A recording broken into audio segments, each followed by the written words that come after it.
আসসালামু আলাইকুম। সবাইকে অনেক অনেক শুভেচ্ছা। স্বনির্ভর জীবনের পথে আপনার পাশে ইন্ডিয়ার। আজকে আমি একটি কোশ্চেন নিয়ে কথা বলবো, যেটা প্রায়ই আমার এই প্রশ্নের সম্মুখীন হতে হয়। আমার প্যারেন্টসরা যখন আমার কাছে কনসালটেন্সি করতে আসেন, নতুন অনেক প্যারেন্টস আসেন, পুরান পেশেন্টরাও আসেন, যখনই আমার সাথে বসেন এই প্রশ্নটা আমাকে প্রায়ই করে থাকেন। সেটা হচ্ছে, থেরাপি কি আজীবন নিতে হবে নাকি এটার কোনো শেষ আছে? তো এই প্রশ্নটা যখন সবাই করেন, তখন আমি তাদেরকে যেভাবে বলি বা সায়েন্টিফিক্যালি যেটা আসলে বলা হয়ে থাকে, আমিও কিছুটা সেভাবেই বলি। সেটা হচ্ছে যে থেরাপিটা নির্ভর করে যে একটা শিশু কোন পরিস্থিতিতে আছে, তার মাত্রাটা কেমন, অর্থাৎ সে যে সমস্যার ভিতর দিয়ে যাচ্ছে, সে অটিজম অথবা অন্য কোনো কন্ডিশন, তাহলে সেক্ষেত্রে তার সেই মাত্রাটা কীরকম, মাইল্ড, মডারেট নাকি সিভিয়ার পর্যায়ে। তাহলে যদি কোনো শিশুর মাইল্ড পর্যায়ে হয়ে থাকে, তাহলে তার অল্প পরিমাণ সাপোর্ট লাগে। আর যদি কারো মডারেট পর্যায়ে থাকে, তাহলে তার মাঝামাঝি মাত্রায় সাপোর্ট লাগে। সাপোর্ট বলতে এখানে বোঝানো হচ্ছে যে তার থেরাপি এবং অন্যান্য যে কাজগুলো, বাসার কাজগুলো, তার পরিবেশ পরিস্থিতি সব কিছু মিলিয়ে তাকে কতটুকু প্র্যাকটিসে আনা হচ্ছে, তাকে কতটুকু চর্চার ভিতরে রাখা হচ্ছে সেটা। তারপরে যার একদম সিভিয়ার পর্যায়ে, তার জন্য বেশি মাত্রায় এরকম সাপোর্টগুলো লাগে, যে থেরাপিও তার বেশি লাগবে, আদার্স যে অন্য মানুষ যে তাকে হেল্প করবে সেই বিষয়টাও, সাপোর্টগুলোও তার বেশি লাগবে, তার দীর্ঘদিন সময়ও লাগবে। এটা একটা বিষয়। আবার আর একটা বিষয় হচ্ছে সিচুয়েশন, অর্থাৎ কার পরিবেশ, পারিবারিক, যেখানে তাকে যে সাপোর্টটা দেওয়া হচ্ছে পারিবারিকভাবে, যে তাকে যে প্র্যাকটিস করানো হচ্ছে, সেটা কতটুকু কোঅপারেটিভ, কতটুকু তার জন্য সহজলভ্য হচ্ছে শিশুর জন্য, বা পরিবেশটা কতটুকু শান্ত, সেই পরিবেশে তার রিসিপশন কেমন হচ্ছে, বাচ্চার কত ভালোভাবে সে সেই জায়গায় তার প্র্যাকটিসগুলো কন্টিনিউ করতে পারতেছে। এবং এখানে আরও একটি বিষয় থাকে যে কত কনসিস্টেন্টলি, মানে নিয়মানুবর্তিতার সাথে নিয়মিতভাবে সেই প্র্যাকটিসগুলো করানো হচ্ছে। আর আরেকটা বিষয় থাকে যে লক্ষ্য এবং উদ্দেশ্য কি, যে এই শিশুকে নিয়ে কত দূর পর্যন্ত এগোতে চান প্যারেন্টস।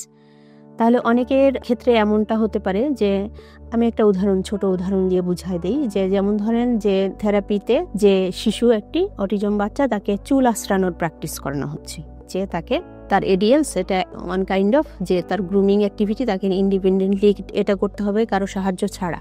তাহলে এখানে এক্ষেত্রে নানান রকমভাবে তাকে আগে প্রিপারেশন অবশ্যই নেওয়া হয় থেরাপির মাধ্যমে, নিয়ে তারপর যখন তাকে এক্স্যাক্টলি ওই কাজটাতে ইনভলভ করা হয় স্টেপ বাই স্টেপ প্রসেসে, তখন যখন এই শিশুটি চুল আঁচড়ানো নিজে কমপ্লিটলি শিখতে পারে, তখন কিন্তু তার এই টাস্কটাও কমপ্লিট হয়ে যায় এবং তখন আর তার চর্চার প্রয়োজন হয় না, কারণ সে আস্তে আস্তে নিজেই এটা করতে পারছে।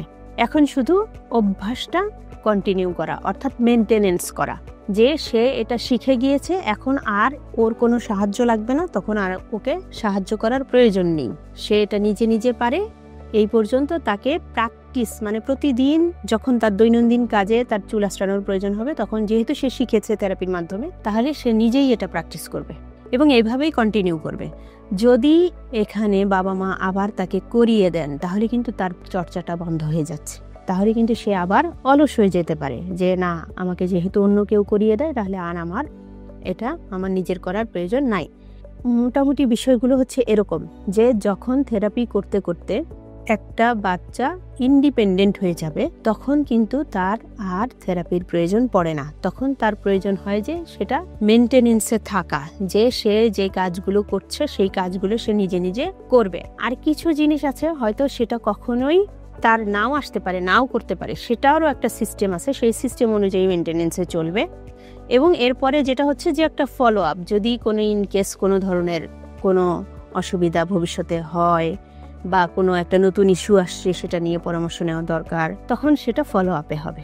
তাহলে এখানে কি বললাম, যে দুটো বিষয়ের উপর এটা নির্ভর করছে, একটা হচ্ছে তার মাত্রা, আর একটা হচ্ছে উদ্দেশ্য বা লক্ষ্য, কোথায় পৌঁছাতে হবে। তো এই দুইটা জিনিসকে যদি মেনটেন করে আমরা থেরাপিটাকে একটা নির্দিষ্ট প্ল্যানে আমরা যদি আগাই, যে ইনিশিয়ালি শুরু করলাম যে সপ্তাহে 2 দিন করে করবে, তারপর যখন একটা নির্দিষ্ট পর্যায়ে বাচ্চাটার অনেক কিছু শিখে ফেলবে, তখন আস্তে আস্তে তার থেরাপির মাত্রাগুলোও আমরা কমিয়ে দেব, তখন সপ্তাহে 1 দিন, তারপরে আস্তে আস্তে 15 দিনে 1 দিন, তারপর মাসে 1 দিন, এইভাবে করে আস্তে আস্তে কমিয়ে তারপর ফলো আপ সিস্টেমে যাওয়া।